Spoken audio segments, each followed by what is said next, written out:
Hello, അമ്മ മനസ്സിൻ്റെ പുതിയൊരു കഥയിലേക്ക് എല്ലാവർക്കും സ്വാഗതം. ചാനൽ ആദ്യമായിട്ട് കാണുന്നവരാണെങ്കിൽ ഒന്ന് സബ്സ്ക്രൈബ് ചെയ്തിട്ട് ലൈക്ക് ചെയ്യണേ. അങ്ങനെ ചന്ദ്രികയുടെ കൈകൊണ്ട് അന്നദാനം നടത്തിക്കൊണ്ടിരിക്കുകയാണ് അമ്പലത്തിൽ വെച്ചിട്ട്. ആ സമയത്ത് എല്ലാവരും വരിവരിയായിട്ട് നിന്നിട്ട് ഭക്ഷണമൊക്കെ വാങ്ങിച്ചിട്ട് പോകുന്നുണ്ട്. അങ്ങനെ കുറച്ച് ആൾക്കാർ ഭക്ഷണം വാങ്ങിച്ചതിന് ശേഷം പിന്നെ വന്നിട്ടുണ്ടായിരുന്ന ഒരു സന്യാസിയായിരുന്നു. അദ്ദേഹം ചന്ദ്രികയെ കണ്ട സമയത്ത് അവളെ തന്നെ തറപ്പിച്ച് നോക്കുകയാണ്.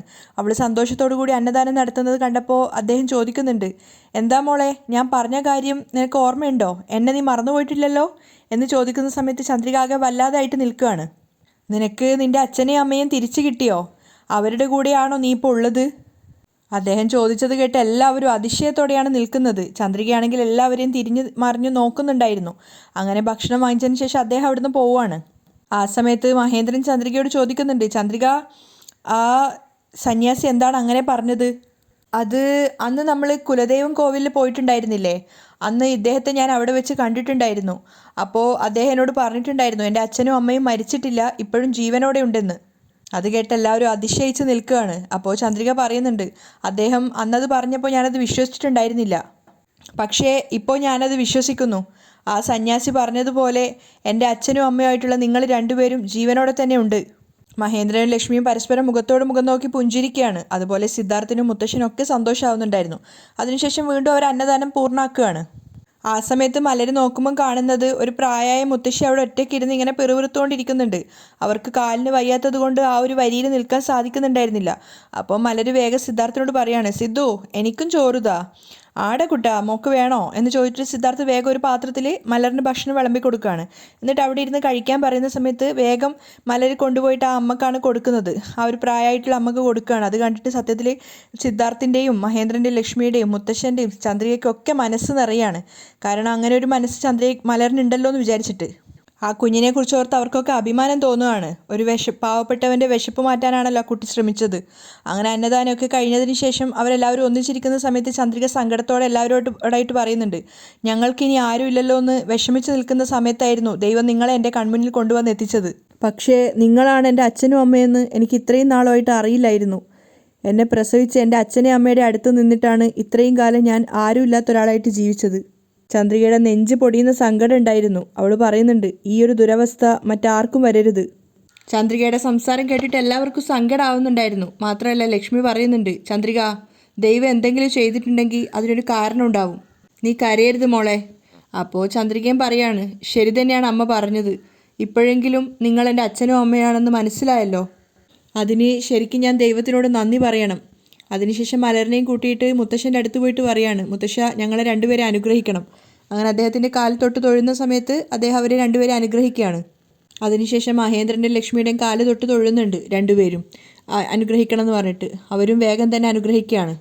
ഇനി അങ്ങോട്ട് നിനക്ക് ജീവിതത്തിൽ ഒരു കുറവും ഉണ്ടാവില്ല, മഹേന്ദ്രൻ മകൾക്ക് വാക്ക് കൊടുക്കുകയാണ്.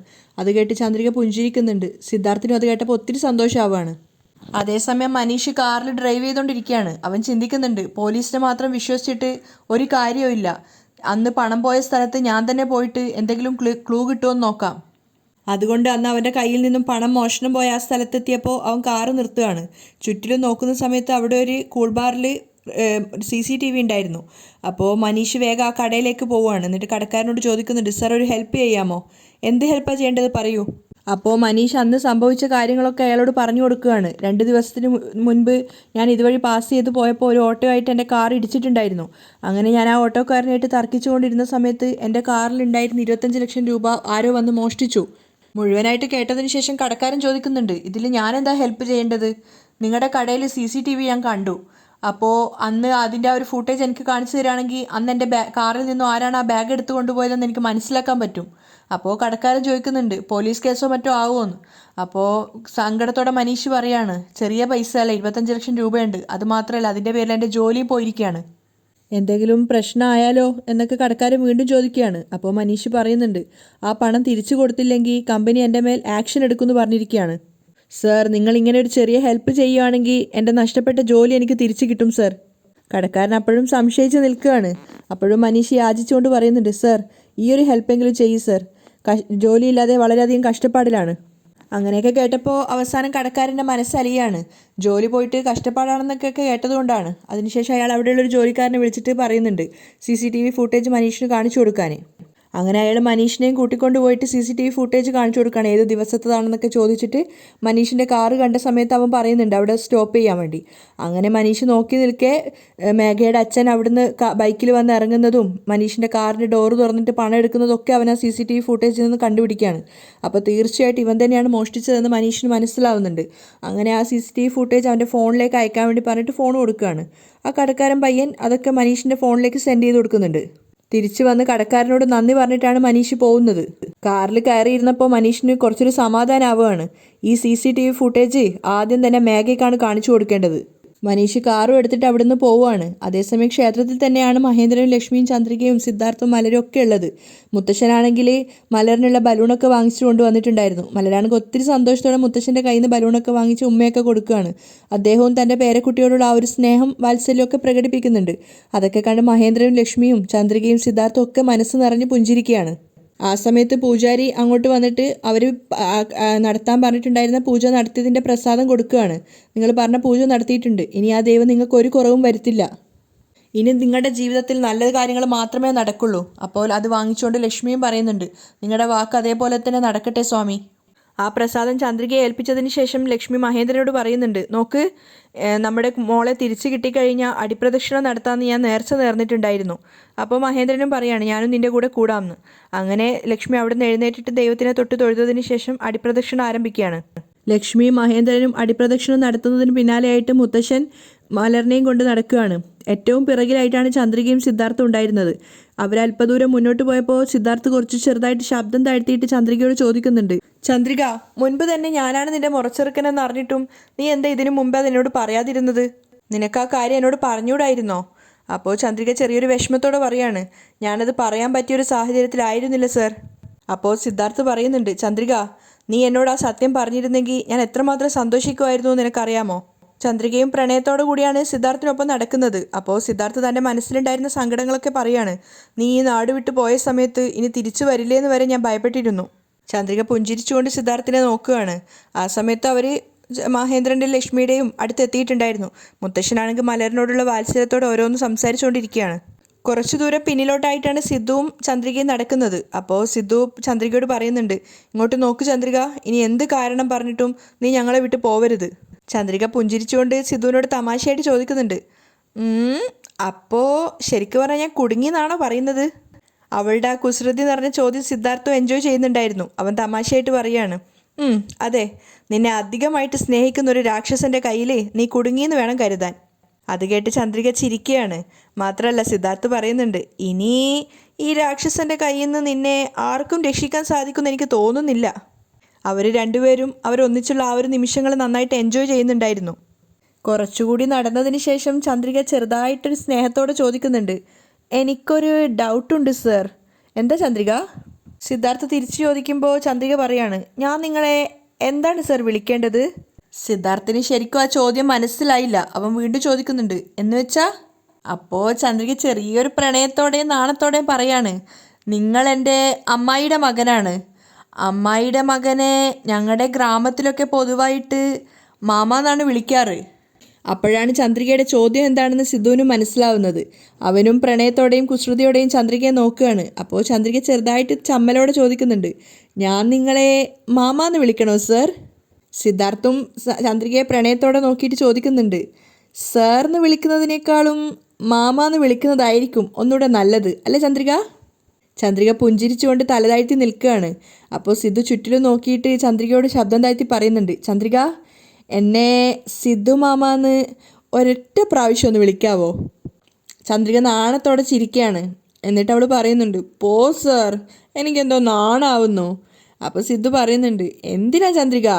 നീ തന്നെ ചോദിച്ചിട്ട് നീ നാണത്തോടെ നിൽക്കുന്നത് എന്തിനാ ചന്ദ്രിക? സിദ്ധു ചോദിക്കുന്നുണ്ട്. അപ്പം ചന്ദ്രിക ചമ്മലോടെ പറയാണ്, പോ സർ, ഞാൻ വെറുതെ കോമഡി ആയിട്ട് പറഞ്ഞതാണ്. ഞാൻ എപ്പോഴും നിങ്ങളെ സാറെന്ന് തന്നെ വിളിക്കുള്ളൂ. അപ്പോൾ സിദ്ധാർത്ഥ് പറയുന്നുണ്ട്, ചന്ദ്രിക പ്ലീസ് ചന്ദ്രിക, ഒറ്റൊരു പ്രാവശ്യം, ഒരേ ഒരു പ്രാവശ്യം ഒന്ന് മാമാന്ന് വിളിക്ക്. ചന്ദ്രിക നാണത്തോടെ പറയാണ്, ഞാൻ അങ്ങനെ വിളിക്കില്ല. ചന്ദ്രിക ചമ്മലോടെ നിൽക്കുന്നതാണ്. ആ സമയത്ത് സിദ്ധാർത്ഥ് കുറച്ച് ഗൗരവത്തിലായിട്ട് പറയാണ്, ശരി, കുഴപ്പമില്ല, എന്തായാലും ഒരു ദിവസം നീ എന്തായാലും എന്നെ മാമാന്ന് തന്നെ വിളിക്കുമല്ലോ.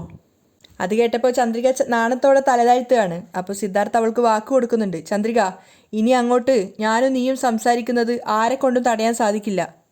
ആർക്കും അതിനുള്ളൊരു അവകാശവും ഇല്ല. കാരണം നീ എൻ്റെ മുറപ്പെണ്ണാണ്, നമ്മൾ തമ്മിലുള്ള രക്തബന്ധമാണ്. അതുകൊണ്ട് അതിനാരും ഇനി ശ്രമിക്കേണ്ട. അത് കേട്ടിട്ട് ചന്ദ്രിക ചമ്മലോടെ പറയുന്നുണ്ട്, ഞാൻ നിങ്ങളുടെ മുറപ്പെണ്ണാണെന്ന് കരുതിയിട്ട് സാറിൻ്റെ ലിമിറ്റൊന്നും കടക്കണമെന്നില്ല. ഓഹോ. സിദ്ധാർത്ഥ് ചിരിച്ചുകൊണ്ട് പറയാണ്, ഓ ശരി മാഡം, ഞാൻ എപ്പോഴും ഒരു 10 അടി ദൂരത്തിൽ നിന്നുകൊണ്ട് സംസാരിക്കാം, അത് മതിയോ? അവൻ്റെ കോമഡി കേട്ട് ചന്ദ്രിക പൊട്ടിച്ചിരിക്കുകയാണ്. സിദ്ധാർത്ഥും അവൾക്കൊപ്പം ചിരിയിൽ പങ്കുചേരുന്നുണ്ട്. ശേഷം രണ്ടുപേരും മഹേന്ദ്രനും ലക്ഷ്മിയുടെ അടുത്തേക്ക് പോവുകയാണ്. കുറച്ചുകൂടി നടന്നതിന് ശേഷം ചന്ദ്രിക ചോദിക്കുന്നുണ്ട്, എനിക്ക് മനസ്സിലാവാത്തതുകൊണ്ട് ഞാൻ ചോദിക്കുകയാണ്, സാറ് പുറത്തൊക്കെ പോയിട്ട് പഠിച്ചൊരു വ്യക്തിയാണ്, എല്ലാ കാര്യങ്ങളെക്കുറിച്ചും അറിവും ഉണ്ട്. ഞാനാണെങ്കിൽ ഒരുപാട് പഠിച്ചിട്ടൊന്നുമില്ല, നിങ്ങളുടെ ഏഴയത്ത് നിൽക്കാനുള്ള അറിവ് പോലും എനിക്കില്ല. പാവപ്പെട്ടൊരവസ്ഥയിലാണ് ഞാൻ വളർന്നു വന്നത്. എന്നെ എന്തുകൊണ്ടാണ് സാറിന് ഇഷ്ടപ്പെട്ടത്? ചന്ദ്രികയുടെ ചോദ്യം കേൾക്കുന്ന സമയത്ത് സിദ്ധാർത്ഥ് പ്രണയത്തോടെ അവളെ നോക്കുകയാണ്. പക്ഷെ ചന്ദ്രികയുടെ ചോദ്യം തികച്ചും ന്യായമായൊരു ചോദ്യമായിരുന്നു. കാരണം താൻ ആരാണെന്ന് അറിയുന്നതിന് മുന്നേ സിദ്ധാർത്ഥ് അവളോട് കാണിച്ചിരുന്ന സ്നേഹം അവൾക്ക് നന്നായിട്ട് അറിയാവുന്നതാണ്. അപ്പോൾ സിദ്ധാർത്ഥ് മറുപടിയൊന്നും പറയാതെ അപ്പോൾ ചന്ദ്രിക ചോദിക്കുന്നുണ്ട്, ഞാൻ ഒറ്റയ്ക്ക് കഷ്ടപ്പെട്ടിട്ട് ജീവിക്കുന്നത് കണ്ടിട്ട് എന്നോട് തോന്നിയ സഹതാപാണോ, അല്ലെങ്കിൽ വേറെന്തെങ്കിലും കാരണമുണ്ടോ? അപ്പോൾ സിദ്ധാർത്ഥ് അവിടെ നിന്നിട്ട് ചന്ദ്രികയോട് പറയാണ്, ഇങ്ങോട്ട് നോക്ക് ചന്ദ്രിക, നമുക്കൊരാളോടുള്ള സഹതാപം കൊണ്ടും അവരുടെ അവസ്ഥ കണ്ടും തോന്നുന്നത് പ്രണയമല്ല. പ്രണയം എന്ന് പറഞ്ഞാൽ അത് നമുക്ക് വാക്കുകൾ കൊണ്ട് പറഞ്ഞു തരാൻ പറ്റിയൊരു കാര്യമല്ല. ആ പ്രണയം നമുക്കെല്ലാവരോടും വരില്ല ചന്ദ്രിക. ഞാൻ നിന്നെ പ്രണയിക്കുന്നതിന് ഒരു കാരണം മാത്രമല്ല, 1000 കാരണമുണ്ട്. നിന്റെ ധൈര്യം, എല്ലാവരോടും എല്ലാത്തിനോടും നീ പൊരുതുന്ന ആ ഒരു തീരുമാനം, വലിയ ആളുകൾക്ക് നീ കൊടുക്കുന്ന ബഹുമാനം, ചെറിയ ആളുകളോട് നീ കാണിക്കുന്ന കാരുണ്യം, ഇങ്ങനെ നിന്നെ ഇഷ്ടപ്പെടാനുണ്ടായ കാരണങ്ങൾ ചോദിച്ചാൽ ഒരുപാട് കാരണങ്ങളുണ്ട്. സിദ്ധാർത്ഥിൻ്റെ ആ ഒരു സ്നേഹത്തോടെയുള്ള സംസാരം കേട്ട് നിൽക്കുകയാണ് ചന്ദ്രിക. അപ്പോൾ സിദ്ധു പറയുന്നുണ്ട്, ഇങ്ങനെയുള്ള ഒരുപാട് കാരണങ്ങളാണ് നിന്നെ പ്രണയിക്കാൻ കാരണക്കാരനാക്കിയത്. ചന്ദ്രിക, നിനക്ക് ഓർമ്മയുണ്ടോയെന്ന് അറിയില്ല, നീ ആദ്യമായിട്ട് വന്ന സമയത്ത് ബസ് സ്റ്റാൻഡിൽ വെച്ച് കുറച്ച് റൗഡികൾ നിന്നോട് മോശമായിട്ട് പെരുമാറിയിട്ടുണ്ടായിരുന്നു. അന്ന് ഞാൻ അവരുമായിട്ട് തല്ലുണ്ടാക്കിയപ്പോൾ ആ കത്തി തട്ടിയിട്ട് എൻ്റെ കയ്യിൽ നിന്ന് കൈ മുറിഞ്ഞ് ഒരുപാട് ബ്ലഡ് വന്നിട്ടുണ്ടായിരുന്നു. അത് കണ്ട് നീ വല്ലാതെ ഭയന്നിട്ടുണ്ടായിരുന്നു. ആ ഒരു സമയത്ത് ഒരു നിമിഷം പോലും ആലോചിക്കാതെ നീ നിൻ്റെ സാരി വലിച്ചു കീറിയിട്ട് എൻ്റെ കൈ കെട്ടിത്തന്നതാണ്. ചന്ദ്രികയ്ക്ക് ശരിക്കും അങ്ങനെ ഒരു കാര്യം തന്നെ ഓർമ്മയുണ്ടായിരുന്നില്ല. അപ്പോൾ സിദ്ധു പറയുന്നുണ്ട്, അന്ന് ആ ഒരു നിമിഷം എൻ്റെ ജീവിതകാലം മുഴുവൻ ഇതുപോലൊരു പെണ്ണിനൊപ്പം ഞാൻ ജീവിക്കണമെന്ന് ഞാൻ ആഗ്രഹിച്ചു. ചന്ദ്രിക പുഞ്ചിരിച്ചുകൊണ്ട് സിദ്ധു പറയുന്നത് കേട്ട് നിൽക്കുകയാണ്. അങ്ങനെ ഓരോരോ ഓർമ്മകളിലാണ് സിദ്ധു സംസാരിക്കുന്നത്. അതിനുശേഷം എനിക്ക് സുഖമില്ലാതെ ഞാൻ ഛർദ്ദിച്ചിട്ടുണ്ടായിരുന്നു. അന്ന് ഞാൻ ഛർദ്ദിച്ച സമയത്ത് ഒരു നാണക്കേടും കൂടാതെ നീ നിൻ്റെ കൈകൊണ്ടാണ് എൻ്റെ ഛർദ്ദി വരെ വാങ്ങിയത്. വികാരാധീനനായിട്ടാണ് സിദ്ധു സംസാരിക്കുന്നത്. അത്രയ്ക്ക് അവൻ്റെ ഹൃദയത്തിൽ അവളോടുള്ള സ്നേഹം ഉണ്ടായിരുന്നു. ഒരു അമ്മ മകനെ എങ്ങനെയാണോ സംരക്ഷിക്കുക, എങ്ങനെയാണോ വളർത്തുക, ആ ഒരു അവസ്ഥയിലാണ് നീ എന്നെ അന്ന് കണ്ടിട്ടുണ്ടായിരുന്നത്. സിദ്ധുവിൻ്റെ ഉള്ളിൽ അത്രയ്ക്കേറെ ഓർമ്മകളും അത്രയ്ക്കേറെ സന്തോഷവും ഉണ്ടായിരുന്നു. അവൻ പറയുകയാണ്, അമ്മയല്ലാതെ വേറൊരാൾ ഇതുപോലെയൊക്കെ ചെയ്യുന്നുണ്ടെങ്കിൽ അവളുടെ മനസ്സിൽ അത്രയേറെ നന്മയുണ്ടായിരിക്കും. സിദ്ധു പുഞ്ചിരിച്ചുകൊണ്ട് പറയാണ്, അന്നു മുതൽ ഞാൻ നിന്നെക്കുറിച്ച് ആലോചിക്കാൻ തുടങ്ങി. അപ്പോൾ ചന്ദ്രിക ചോദിക്കുന്നുണ്ട്, ഇതാണോ നിങ്ങൾ എന്നെ പ്രണയിക്കാൻ കാരണം? അതെ, നിന്നെ പ്രണയിക്കാൻ ഇതും ഒരു കാരണമാണ്. ഇനിയും ഒരുപാട് കാരണങ്ങളുണ്ട്. അതൊക്കെ പറയുന്നതിന് ഈ ഒരു ജന്മം മതിയാവുമെന്ന് തോന്നുന്നില്ല. സിദ്ധു പറഞ്ഞത് കേട്ട് ചന്ദ്രികയും പുഞ്ചിരിക്കുകയാണ്. അങ്ങനെ അവർ രണ്ടുപേരും അവിടെ നിന്ന് മുന്നോട്ടേക്ക് നടക്കുന്നുണ്ടായിരുന്നു. പരസ്പരം ഒന്നും സംസാരിച്ചിട്ടില്ലെങ്കിലും രണ്ടുപേരുടെ ഉള്ളിൽ നിറച്ചും പ്രണയമായിരുന്നു. അതേസമയം മേഘ ഓഫീസിലാണ് ഉണ്ടായിരുന്നത്. മേഘ വിളിച്ചത് പ്രകാരം ഒരു സ്റ്റാഫ് അങ്ങോട്ടേക്ക് വരികയാണ്. മാഡം വിളിച്ചിട്ടുണ്ടായിരുന്നോ? ആ, ഞാൻ വിളിച്ചിട്ടുണ്ടായിരുന്നു. എനിക്ക് പെട്ടെന്ന് തന്നെ ഒരു ലിസ്റ്റ് വേണം. എന്ത് ലിസ്റ്റാണ് മാഡം?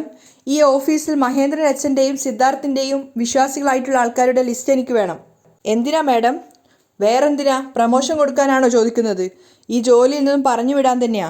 അത് കേട്ട് അയാൾ തന്നെ ഷോക്കാവുകയാണ്. എന്തൊക്കെയാ മാഡം ഈ പറയുന്നത്? അപ്പം മേഘ അയാളോട് ചോദിക്കുന്നുണ്ട്, നീ അവരുടെ ആളല്ലല്ലോ? പെട്ടെന്ന് തന്നെ അയാളും പറയാണ്, ഏയ് അല്ല മാഡം. ശരി, ഇന്ന് തന്നെ ലിസ്റ്റ് തയ്യാറാക്ക്. ഇന്ന് തന്നെ അവരെയൊക്കെ ജോലിയിൽ നിന്ന് പറഞ്ഞു വിടണം. അപ്പോൾ അയാൾ സങ്കടത്തോടെ പറയാണ്, മാഡം അങ്ങനെ പെട്ടെന്ന് ജോലിയിൽ നിന്ന് അവരെ പറഞ്ഞു വിട്ട് അവരെല്ലാവരും കഷ്ടപ്പെടും മാഡം. അപ്പോൾ മേഘ ഗൗരവത്തോടെ പറയുന്നുണ്ട്, ഇങ്ങോട്ട് നോക്ക്, എന്നെ ഉപദേശിക്കുന്ന ജോലി നിർത്തിയിട്ട് പറയുന്ന കാര്യങ്ങൾ മാത്രം ചെയ്താൽ മതി. ഇല്ലെങ്കിൽ അവരുടെ കൂട്ടത്തിൽ നിന്നെയും കൂടെ ചേർത്തിട്ടായിരിക്കും പറഞ്ഞു വിടുന്നത്. അപ്പോൾ അയാൾ ഭയത്തോടെ പറയുന്നുണ്ട്, വേണ്ട മാഡം, ഞാൻ പെട്ടെന്ന് തന്നെ ലിസ്റ്റ് തയ്യാറാക്കിയിട്ട് വരാം. അയാൾ പോയ സമയത്ത് മേഘ ചിന്തിക്കുന്നുണ്ട്, ഇനി എല്ലാ സ്ഥലത്തും എൻ്റെ ആളുകൾ മാത്രമേ ഉണ്ടാവാൻ പാടുള്ളൂ. അവരെ രണ്ടുപേരെയും വിശ്വസിക്കുന്ന ആളുകൾ ആരും തന്നെ ഇവിടെ ഉണ്ടാവാൻ പാടില്ല. അതേസമയം വീട്ടിലാണെങ്കിൽ ജാനകി ആകെ ടെൻഷൻ അടിച്ചിരിക്കുകയാണ്. വാസുദേവൻ വെള്ളം കൊണ്ട് വന്നിട്ട് എത്ര വിളിച്ചിട്ടും ജാനകി അറിയുന്ന പോലും ഉണ്ടായിരുന്നില്ല. കുറച്ചു നേരത്തിന് ശേഷം അവർ ചോദിക്കുന്നുണ്ട്, ഏട്ടൻ വിളിച്ചിട്ടുണ്ടായിരുന്നോ? ഞാൻ വിളിച്ചത് കേൾക്കാതിരിക്കാൻ മാത്രം നീ എന്താ ചിന്തിച്ചുകൊണ്ടിരിക്കുന്നത്? അപ്പോൾ ജാനകി പറയുന്നുണ്ട്, ഈ വീട്ടിൽ കുറച്ച് ദിവസങ്ങളായിട്ട് സംഭവിച്ചുകൊണ്ടിരിക്കുന്ന കാര്യങ്ങളെക്കുറിച്ചാണ് ഞാൻ ആലോചിക്കുന്നത്. ഏതോ ഒരു കുഗ്രാമത്തിൽ നിന്നും ഈ വീട്ടിൽ വേലക്കാരിയായിട്ട് വന്ന ഒരു പെണ്ണായിരുന്നു ചന്ദ്രിക. ഇപ്പൊ പെട്ടെന്ന് അവളാണ് ഏട്ടൻ്റെ മകളെന്ന് പറയുന്നു. സത്യമായിട്ടും എന്നെ കൊണ്ട് ഇത് വിശ്വസിക്കാൻ സാധിക്കുന്നില്ല ഏട്ടാ. അപ്പോൾ വാസുവും പറയുന്നുണ്ട്, എനിക്കും ഇത് വിശ്വസിക്കാൻ സാധിക്കുന്നില്ല. പക്ഷേ അങ്ങനെ ഒരു തെളിവുമില്ലാതെയാണ് ചന്ദ്രിക തൻ്റെ മകളെന്ന് മഹേന്ദ്രൻ പറയുമോ? അതുതന്നെയായിരുന്നു ജാനകിയുടെയും സംശയം. അവിടെയാണ് ഇന്നത്തെ എപ്പിസോഡ് വൈൻഡപ്പ് ചെയ്യുന്നത്.